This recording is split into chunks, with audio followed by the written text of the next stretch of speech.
Welcome back to yet another intoxicating, edifying, and may I say, riveting episode of Talking Lamar. This time, we're talking about Griselda Blanco, aka the Godmother, the Black Widow, the scariest, most powerful woman to ever run a drug cartel. And it just so happens Netflix is running a 6-episode series called Griselda, starring Sofia Vergara. What are you talking about? What are you talking about? Sorry, I forgot what I was talking about. What are you talking about? I am talking to you. That's just what I was talking about. It's Talking Lamar. Her full name is Griselda Blanco Restrepo, and she was born in Cartagena, Colombia. And she and her mother, Ana Restrepo, moved to Medellin when she was 3 years old. And this exposed her to a criminal lifestyle at a very early age. The little shanty town that she grew up in, they had such a high murder rate that children would actually pass the time on the streets by digging holes for the bodies that littered the roads. Good Lord. I mean, that's some bad stuff.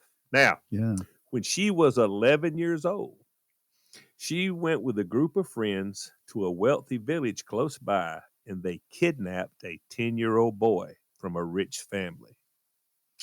The boy was held hostage as Blanco tried to obtain ransom money from his family. The family would not give up the cash. So Griselda took a gun and shot him between the eyes. Whoa! 11-year-old girl killing a 10-year-old kid. Wow. Violence followed her for the rest of her life till the very, very end. Griselda ran away from home at the age of 14 after being repeatedly assaulted by her mother's boyfriend. She survived on the streets by becoming a pickpocket and a prostitute. She married Carlos Trujillo, and they had 3 sons. Blanco killed him and fled Medellin all the way to Miami. She never hid her criminal ways from her sons. She wanted them to follow in her footsteps.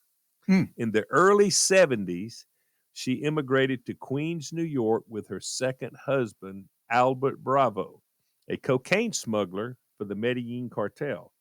They started dealing cocaine to Hollywood-type stars and top athletes in New York and all this, and their success put her on the FBI's radar. So she moved to Miami. It was the right move, and it was at the right time because she soon had a monopoly over the whole deal. When she was at the top of her game, she was bringing in $80 million a month. Whoa! In 1975, she found out that Bravo was stealing from her. So they got into a deadly gun battle. She had only a pistol. He had a Uzi submachine gun. When it was all over, Bravo and 6 of his bodyguards were dead.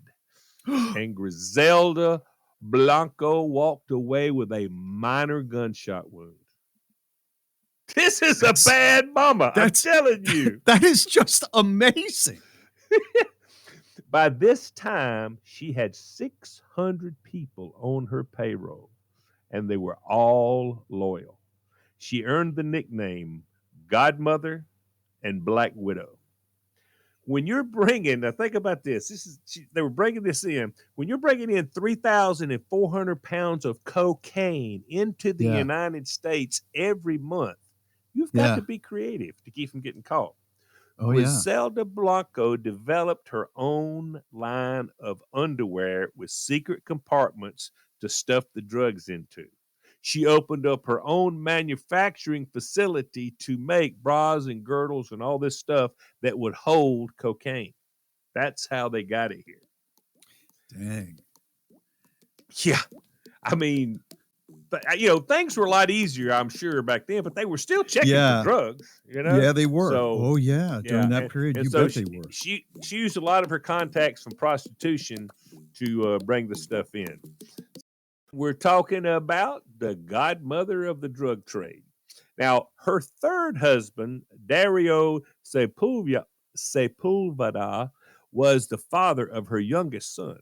She named him Michael Corleone after the third son of the No. mafia don in the movie. Yes, The Godfather was her favorite movie. Yeah. Yeah. And Blanco reportedly had 8 women killed because she thought they might have slept with Dario. So, in the past. Yeah. Sepulveda kidnapped Michael during a big custody disagreement that they had. So Griselda paid to have Sepulveda murdered, and Michael was returned to her. What was he thinking? What was he thinking? I know it. He's going to be the one that skates on that. Yeah, this is fascinating. Go ahead. You're married to her, and you're going to kidnap her kid? You couldn't have given me her kid. Yeah. Oh, no way. At the peak of her power, she had a net worth of $2 billion. And this is $2 billion in the 80s. Okay? Right. That's a lot of money. That's a lot of money in the 80s. Griselda loved and bought rare and expensive items. She allegedly owned a pearl necklace that belonged to Eva Perón, a former first lady of Argentina, and she had a tea set that belonged to Queen Elizabeth II. Blanco was living a life of absolute comfort and luxury, but this life is not without its enemies. And one of those enemies was Pablo, the king of cocaine, Escobar. He started to invade her territory, and he soon became her biggest threat. Everyone else in the business wouldn't touch her. They were terrified of her, but Escobar, he wanted the business. And by 1975, Griselda Blanco and Pablo Escobar, they were at war. They wanted each other dead. They both sent their assassins to kill the other one. They made multiple attempts to kill each other. Escobar, at this point, he had the upper hand in the battle because he was the leader of the world's strongest cartel. So he had unlimited resources. Now, in February of 1985, Blanco was arrested in her home by the DEA, and she was charged with conspiring to manufacture, import, and distribute cocaine. She was found guilty, and she was sentenced to 15 years in prison. And while she was serving the sentence, she was additionally charged with 3 counts of first-degree murder by the state of Florida. The prosecution made a deal with one of Blanco's most trusted hitmen. Jorge Ayala agreed to testify that she had ordered him to carry out the killings. But the case took a very shocking U-turn that actually saved her life. Ayala, it's hard to say, Ayala, he had begun to have a phone sex relationship with 2 secretaries at the Miami-Dade State Attorney's Office. Oh, God, I see why this is a movie. This is unbelievable. You couldn't write it this good. See, this is what I'm saying. This so much of this is not in the movie. The movie is, I mean, this is crazy. Now, he's doing this whole sex phone call with these people. He's also getting the ladies. They would also cash money orders that he sent to him. Now, it's strongly believed that Ayala purposely sabotaged himself as a witness so that he wouldn't be murdered by one of Blanco's henchmen. And, it makes perfect sense because know she was going to come get him. She was going to come get him. Now, the actual number of murders for which Blanco is responsible has been disputed over the years, but most people have pegged the potential victim count at more than 200. Wow. Although she was only convicted of 3 of those murders. And the details of the slayings that put her behind bars all come from her former hitman. One of the most shocking was the murder of a 2-year-old boy, Johnny Castro, who was in the car with his father, Jesus Chucho Castro. Blanco had ordered the killing of Chucho because he had disrespected her son, Michael. Ayala told the police at first she was really mad because we missed the father. But when she found out we had gotten the son by accident, she said she was happy that now they were even. Think about that. She was happy. As cold as it could be. In 1998, Blanco pleaded guilty to 3 counts of second-degree murder and was sentenced to 20 years in prison to run concurrently. Now, Griselda was not happy about sitting behind the bars, so she come up with an elaborate plan to get her freedom. According to the New York Post, she intended to send her foot soldiers in the cartel to kidnap John F. Kennedy Jr. And she figured that a promise of a safe return of him could be negotiated if she was allowed to walk free. Now that's planning. Dream. That's a dream too, though. What happened with that? Yeah, that was never going to happen. Nothing ever came of Blanco's plan. It didn't work. But in 2002, Blanco, a lifelong smoker who had struggled with her weight, she suffered a heart attack in prison. In 2004, in light of her continuing health issues, she was granted a compassionate release from prison and deported to Medellin. And Blanco created the method of killing her enemies while being on a motorcycle. She would send her hitmen out, and they would ride up, shoot the intended target, and then take off before anybody could really realize what was going on. They've got a helmet on. Nobody can see who they are, And it worked so well that her rivals adopted the same technique. After Griselda Blanco was released from prison, her son Michael revealed that she had become a born-again Christian. Then, on salvation, it's great. I didn't see that one coming. Salvation is for everyone. I'm sorry. Yeah, I'm not saying everyone. I understand, Did you but get a little holy whiplash moly. there, Bob? Boy, a little bit is right. Before you go on, and this is fascinating, before you go on, you said that she originated this thing with the assassins on the motorcycles going up to a car, killing a guy and then taking off. And then the other side of the coin, her enemies start doing the same thing. Have you not seen that same scene in Hollywood movies? I can't remember which ones. She invented it. Yeah. Oh, yeah. It's played out in every movie. Every movie uses it. Every movie uses it. I mean, every one of them. I mean, So, her and her daughter, or daughter-in-law, are in Medellin. They're in Medellin, and her daughter-in-law is pregnant. They go into a butcher shop and they buy $150 worth of meat. A middle-aged man got off a motorbike, walked up to Blanco on the street, shot her twice, then he walked back to his motorcycle and drove away. One of the witnesses at the scene said he was a professional. It was a vengeance from the past. As Blanco lay dying on the ground, her daughter-in-law placed a Bible on her chest. Blanco was 69 when she died, and she had finally fallen victim to the same violence that she had visited to so many others. What a story. What a psychopath. Yeah. There's no other way to put it. 11, yeah. I mean, there's one shock after another, and you told that very well, by the way. One shock after another in her story. And again, Sofia Vergara stars as she. In the current movie with Netflix. There's been a few more movies made. Oh, yeah. Is that right? J-Lo did one, and...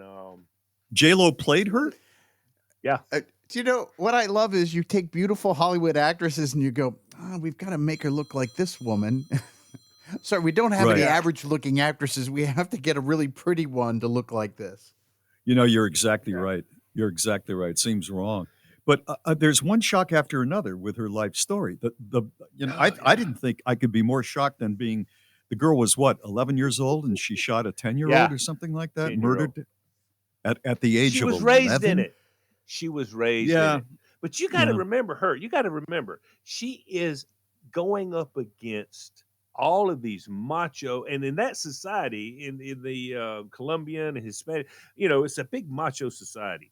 And for them to have a woman come in and tell them what's going to happen, they just don't want to go for it. But once she starts killing them, sooner or later they figure it out. And they said that are she you not was so surprised? Are you not surprised that they let her out of jail at all, even though she had yes. I cancer? I was a little I surprised at that one. Why we would I do don't that? know that she had earned compassionate leave.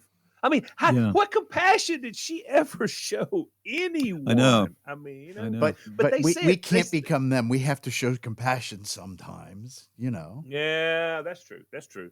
But one of the interesting things that I read about her was like she had at one time she had 600 people following her, loyal followers.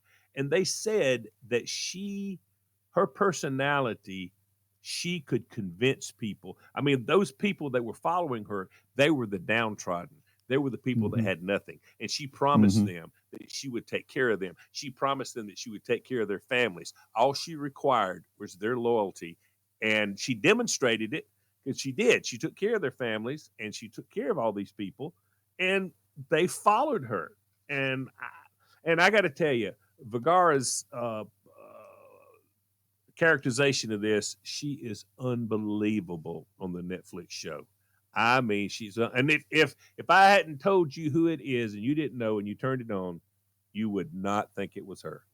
They do prosthetics on her face, on her Yeah. nose. They put Right. fake teeth in.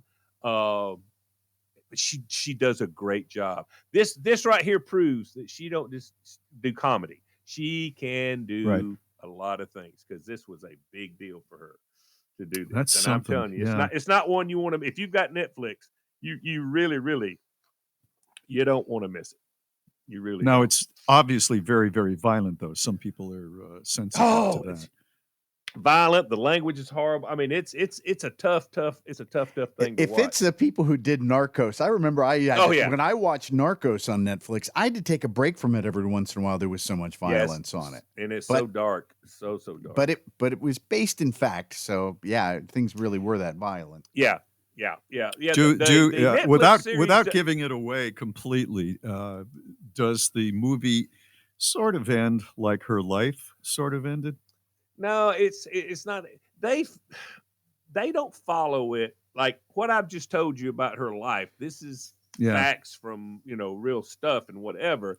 They Right. Hollywood it up some, but I Mhm. just don't know that they show her quite as bad as what I mean, she was bad. I mean, she was bad.